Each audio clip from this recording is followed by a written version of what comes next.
At 6 o'clock in the morning on June 8, 1944, a single drop of fuel slid off the left wing of a B-17G at RAF Rattlesden. Cold metal clicked under a mechanic's hand as mist curled across the hardstand. 10 airmen would trust this machine before sunset, yet the man crouched beneath its wing had never flown a single mission. Robert E. Orlowski checked the seal again. Behind him, the flight line rumbled with engines that had failed too often. Statistics that felt like warnings carved into steel. 21 bombers lost in 1 month. Half the fleet grounded on any given day. And somehow, this new fortress, still nameless, was expected to survive what others could not. A paradox settled over the morning. How could a bomber built like every other bomber become the one that almost never broke, never turned back, never surrendered to the chaos of war? By the end of this story, you will see how one mechanic, armed with nothing but tools, discipline, and an odd cow painted on a nose panel, created the most reliable B-17 in the 8th Air Force. Before we begin, tell us in the comments whether someone in your family ever worked aviation during the war. The morning haze drifted low over the Suffolk fields, settling into the seams of every aircraft parked along the perimeter track. RAF Rattlesden did not look like the front line of a vast air war, yet every inch of concrete held the weight of a continent in motion. By June 1944, the 8th Air Force had turned England into a living machine, a network of runways, fuel lines, workshops, and barracks that strained under the demand for daily bombing operations. The pressure was relentless. The failures were constant. The cost was measured not in hours lost, but in men. B-17 maintenance had always been a race against time. The flying fortress was rugged, but it was not forgiving. 4 Wright R-1820 Cyclone engines formed the heartbeat of the aircraft, each a web of 18 cylinders spinning at thousands of revolutions per minute. The engines breathed high-altitude air, thin as paper, forcing lubricants to thicken and metal to contract until a single weak bearing could spell catastrophe. Beneath the wings, 24 fuel tanks fed the engines through miles of lines and valves with failure points measured in the hundreds. Hydraulic systems powered everything from landing gear to bomb bay doors, operating at more than 1,000 pounds per square inch. Electrical wiring snaked through the fuselage in layers, supplying oxygen heaters, radios, navigation lights, turret motors, and the delicate gyros inside the bomb site. A fortress could survive flak. It could survive fighters. But it could not survive its own machinery betraying it. The climate only made things worse. Eastern England carried a dampness that crept into every bolt and wire. Fog rolled in without warning. Rain softened the ground and seeped into connectors. Cold fractured hydraulic seals and froze fuel lines. Ground crews learned quickly that weather, not the enemy, grounded more aircraft than anything else in the first year of operations. In April of 1944, the 447 bomb group lost 21 bombers. Some fell over Germany. Some vanished into thick clouds. Some exploded in midair after fuel leaks ignited. But many failed before they reached the sea. Engines seized. Turbochargers jammed. Ignition harnesses arced. Hydraulic systems bled pressure faster than crews could respond. Abort rates climbed until commanders realized that mechanical failure was a battlefield of its own. That was the world Robert E. Orlowski stepped into. He was not a pilot, not a gunner, not a bombardier. Yet, his work would determine whether any of those men returned alive. In the hierarchy of war, ground crews were anonymous, but their influence was absolute. A fortress was only as strong as the hands that prepared it.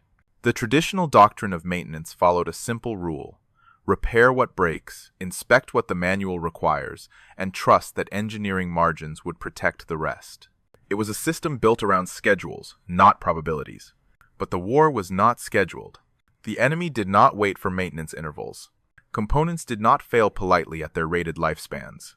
They failed when the bomber was climbing through 10,000 feet with a full bomb load, or when the formation was already committed to a run over flak towers, or when turning back meant drifting alone into the path of enemy fighters. What startled Orlowski in his first weeks at Rattlesden was the gap between what the manuals promised and what reality delivered. A spark plug rated for 200 hours, often fouled at 100. A hydraulic seal designed for 500 hours degraded in the cold after 100. Electrical connectors that should have lasted months corroded in weeks. Technical documentation had not anticipated the pace of combat operations, or the brutal conditions of winter over the continent. The cost of these failures was stark. A single abort did not only deny the formation one bomber, it opened a seam in the defensive box. It weakened the staggered alignment of machine guns meant to deter enemy fighters. It forced pilots to maneuver around a disappearing aircraft, creating turbulence and disrupting bomb runs. Abortions multiplied risk for every crew in the sky. For Milk Wagon, the stakes were even clearer. It arrived at Rattlesden as a replacement machine, an airframe built in haste by factories working around the clock. Serial number 4337756 carried no legacy, no reputation, no name. It had been flown across the Atlantic, checked hastily, and pushed into service. To the group, it was another fortress to be used until it failed. To Orlowski, it was a blank slate. He understood something others did not. Reliability was not a passive quality. It was built. It was engineered not only by Boeing, but by the men who touched the aircraft every day. A bomber could be transformed, recalibrated, reimagined through discipline. And so he began where others stopped. He studied the failure logs of grounded aircraft, searching for patterns. He interrogated crew chiefs about what had broken, when, and under what conditions. Fuel pump failures tended to appear after extended climbs. Supercharger regulators malfunctioned after rapid throttle transitions. Ignition harnesses degraded fastest on the left inboard engine, where heat pooled along the nacelle. Electrical shorts appeared most commonly near the bomb bay, where moisture accumulated overnight. He built his own philosophy. Nothing failed without a warning. The trick was to find the warning early enough. That meant checking components not once a week, but twice a day. That meant handling every wire harness with bare hands to feel stiffness or grit. That meant removing panels others ignored. That meant listening to each engine at idle, memorizing the normal rhythm so that the first sign of deviation would stand out like a snapped string on a violin. The stakes rose with every mission flown. Milk Wagon had no reputation yet, but Orlowski sensed it could. Not because it was structurally different, but because the rules that doomed other bombers did not have to apply. If failures came from neglect, he would give it attention. If failures came from wear, he would replace parts early. If failures came from weather, he would shield the aircraft before the cold set in. The war did not care about intentions. It cared about outcomes. A fortress that completed its mission contributed to victory. A fortress that aborted wasted fuel, labor, and risked lives.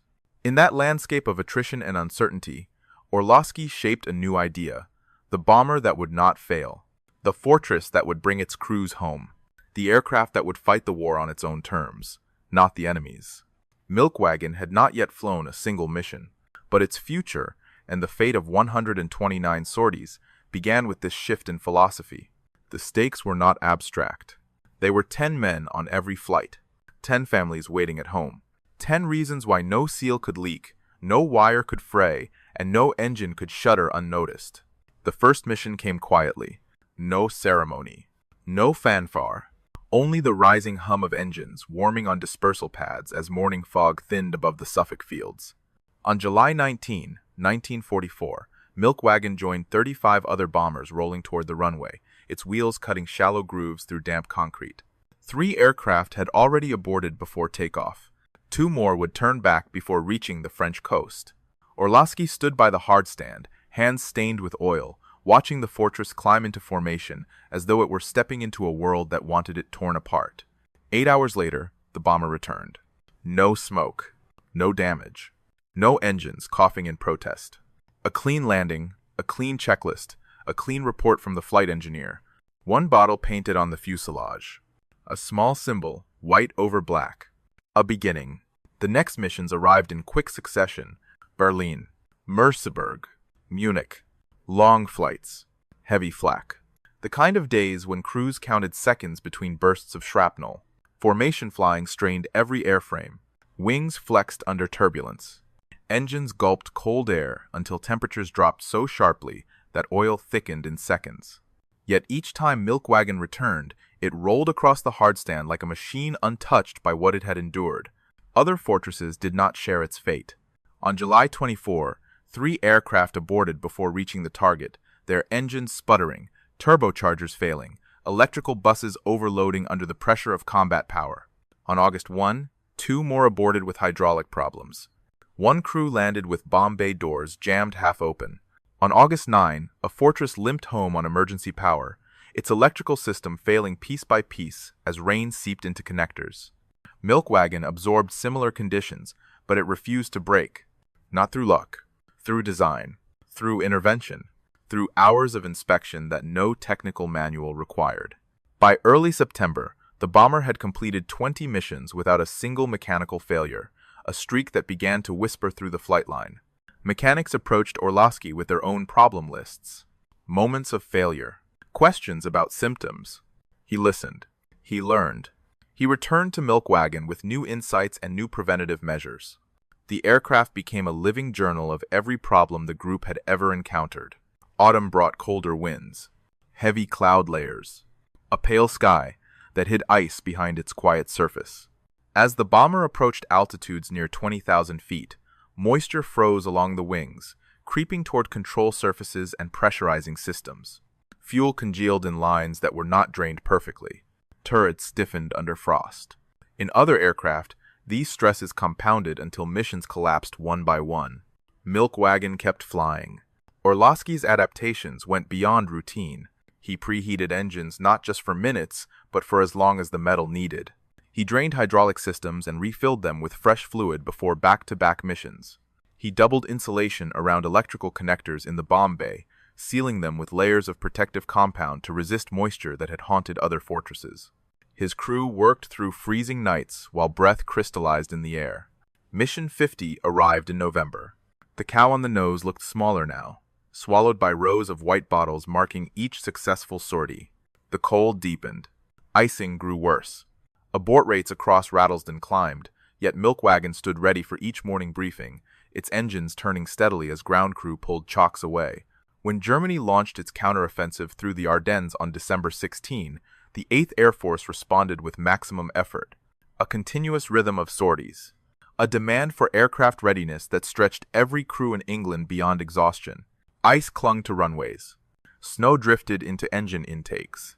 Visibility dropped so low that ground personnel sometimes worked by touch rather than sight. Christmas Eve brought one of the largest missions of the war. More than 700 B-17 bombers pressed toward German rail yards. Milk Wagon took off into clouds so thick that navigators watched altimeters more than horizons. Temperatures plunged below 40 degrees. Ice formed along wings like thin armor. Yet the engines kept their rhythm. The hydraulics held pressure. Every gauge returned normal values. After 9 hours in the sky, the fortress touched down at Rattlesden as though the weather had been a footnote. 70 missions. 70 bottles. In the days that followed, Milk Wagon flew 6 missions in 8 days, a pace that broke aircraft across the division. Frozen controls grounded some. Engine failures grounded others. But not this one. Not the machine that Orlowski treated as though every component had one chance to survive. January brought new targets. Rail hubs, refineries, and marshalling yards deep inside Germany. Allied forces pushed toward the Rhine. The air war intensified. Turnaround times shrank. Bombers landed at dusk, only to launch again at dawn. Maintenance windows narrowed to hours, not days. Milk Wagon still received a full inspection before every flight. Other crew chiefs began shadowing Orlowski, attempting to understand his sequence. They watched him remove cowling panels that others ignored. They watched him study fuel pressure drops on cold mornings. They observed how he replaced spark plugs at half-life, swapped filters early, tested harness resistance even when readings appeared normal. Some adopted similar habits. Reliability improved across the squadron, but they could not match his intensity or his time investment. He lived on the hardstand, sleeping where he worked, measuring the night air by how long the engines held their warmth. The flight crews noticed. They began requesting Milk Wagon for lead positions. A lead aircraft could not abort. It dictated the timing of bomb release, the altitude of the formation, the tight geometry that kept fighters at bay. Milk Wagon earned that trust not by power, or speed, or armor, but by certainty. Crews said the aircraft felt different, the controls smoother, the engines more responsive, the vibrations more consistent. It was not superstition. It was the byproduct of 1,000 adjustments. Mission 100 arrived quietly. Reporters came with cameras. Commanders sent telegrams up the chain. The aircraft that had never turned back stood at the center of the airfield while crews pointed to the rows of bottles, each representing a moment where mechanical failure could have ended the sortie.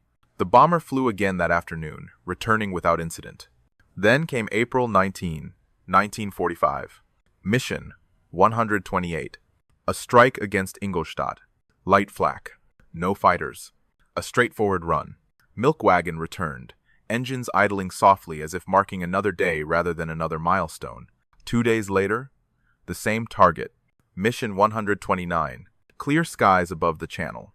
Scattered flak near the rail yard. A smooth turn for home. When the fortress touched down before noon, Orlowski stood waiting. No drama. No celebration. Only the quiet understanding that the streak was intact. Unbroken. Complete.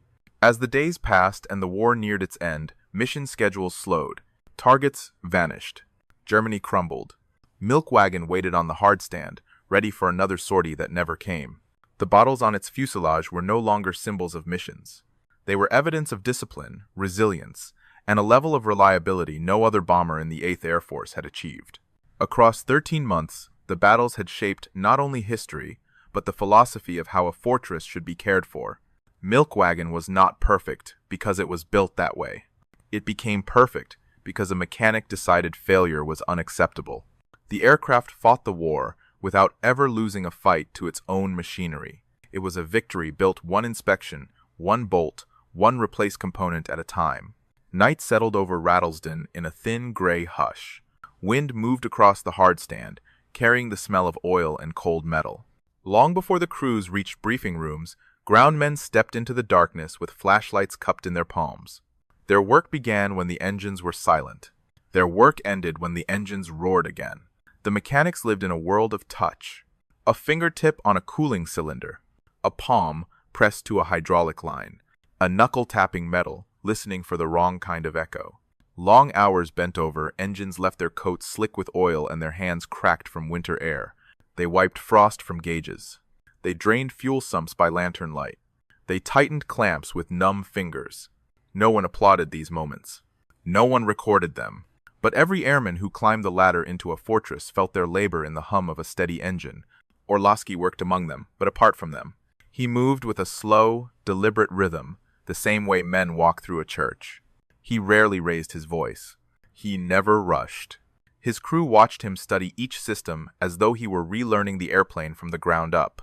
Sometimes he held a spark plug to the light and paused, listening to a thought no one else could hear. Sometimes he traced a wiring bundle with the back of his fingers, feeling for heat or brittleness.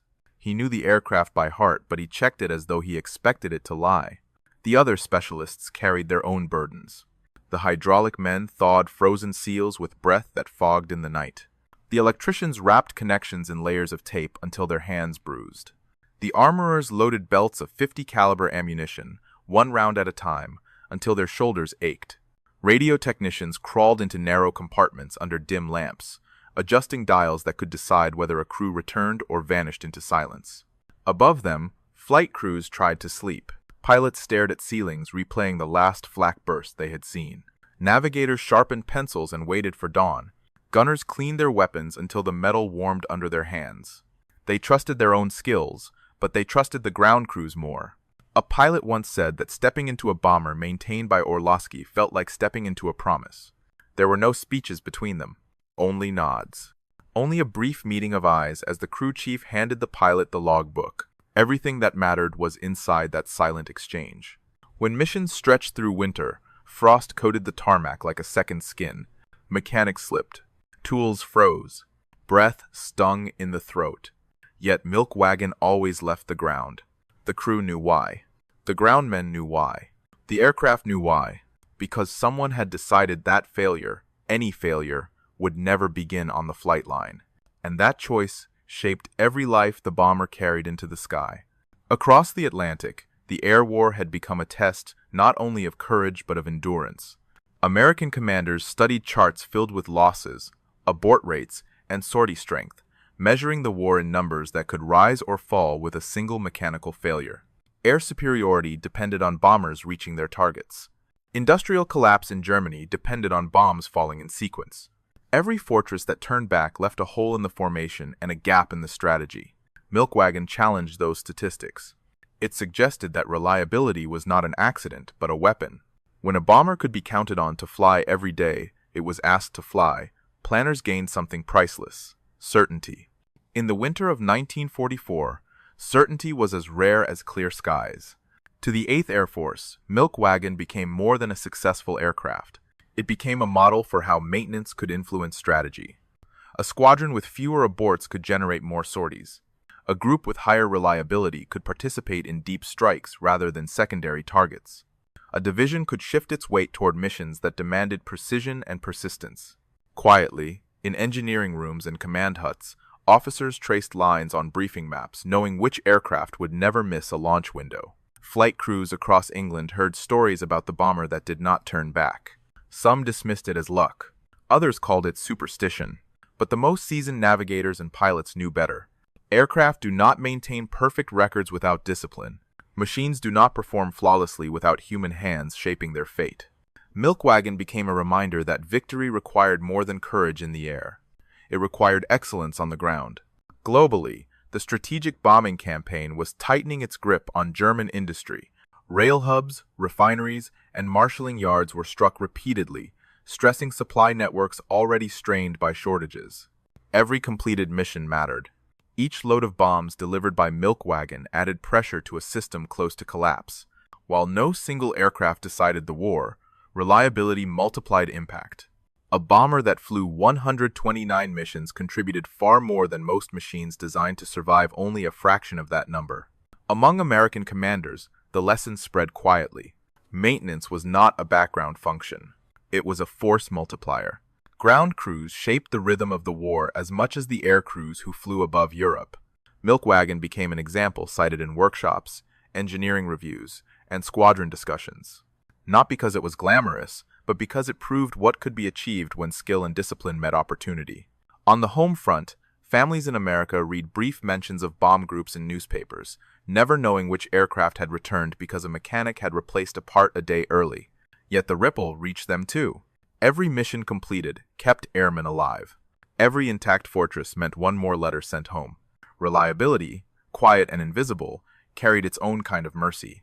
In the larger history of the air war, Milkwagon stands as a reminder that victory was built not only by the men who attacked the enemy, but by the men who refused to let the machinery fail before the mission even began.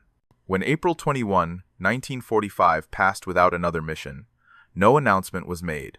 No officer stepped onto the hard stand to declare that Milkwagon had flown its last combat sortie.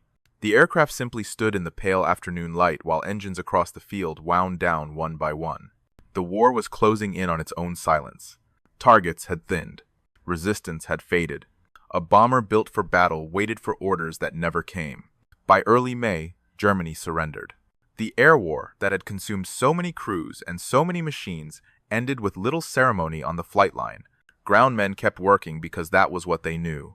Pilots walked past their aircraft, touching metal the way a sailor touches the hull of a ship before leaving port for the last time. Milkwagon remained ready. Its systems were clean. Its engines held steady compression. Its gauges read true. A record had been set, but the aircraft did not wear it like a badge. It waited for a mission that would never arrive. In June, the 447 bomb group prepared to return home. Aircraft were assigned to ferry routes across the Atlantic, each scheduled with stops through Iceland and Newfoundland. Others would be dismantled in England. Others set aside for salvage. Milkwagon received its final orders on a quiet morning. It would fly to Bradley Field, Connecticut. The air echelon would take her. The ground echelon, including Orlowski, would cross the Atlantic by ship. On July 9, 1945, the fortress lifted off from Rattlesden for the last time. Its wheels rose slowly. Its shadow moved across the grass. For 13 months, Orlowski had walked under those wings, tightening bolts, checking harnesses, adjusting pressures. Now he watched the aircraft climb away without him. There was no celebration, no crowds, only the steady arc of a machine that had never once betrayed the men who trusted it. 2 days later, it arrived on American soil. A fortress returning home without a scratch of mechanical failure across 129 missions. The men who ferried it understood the rarity of the moment, even if they had not lived the months of discipline that shaped it. But war does not keep its relics. It consumes them. In November, Milk Wagon was transferred to the Reconstruction Finance Corporation. The war had ended with thousands of surplus aircraft and no place to store them. At Kingman, Arizona, the desert stretched wide, dotted with rows upon rows of bombers waiting to be reduced to pieces. Milk Wagon joined them. The process was efficient. Remove the engines. Strip the wings. Cut the fuselage. Melt what remained. In December, the most reliable B-17 in the 8th Air Force became aluminum ingots stacked in the sun. No museum collected its story. No plaque stood beside its final resting place. The cow on the nose disappeared into dust. Only the record survived. 129 consecutive missions. 0 mechanical aborts. 0 turnbacks. 0 failures. It was an achievement so improbable that statisticians later described it as beyond expectation in combat conditions. Bombers were not built for perfection. They were built for chance, for survival measured in missions, not dozens of missions. Milk Wagon defied this, not because it was lucky, but because a mechanic refused to let circumstances dictate outcomes. For Robert E. Orlowski, the war ended with the same quiet that had framed his service. He returned to Pennsylvania, worked as a mechanic, raised a family.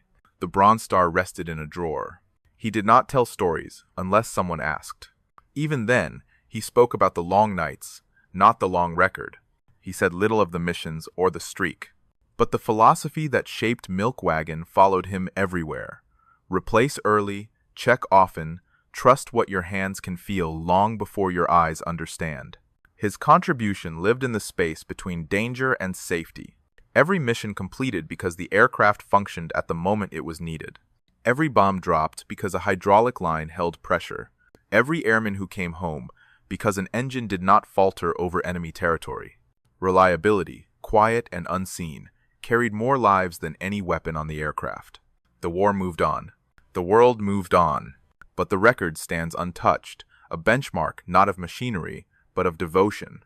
A bomber returned home. A mechanic went back to his life. And a legacy remained in the shape of a lesson. Some victories are loud. Others are held together by hands in the dark. If stories like this remind you of someone in your own family, someone who served with quiet skill or steady discipline, we invite you to stay with us. At WW2 Secret Archives, we tell the histories that rarely make headlines, but shape the war all the same. Share your memories in the comments. Subscribe if you wish to keep these stories alive, because records fade. Machines disappear, but the people who kept them running deserve to be remembered.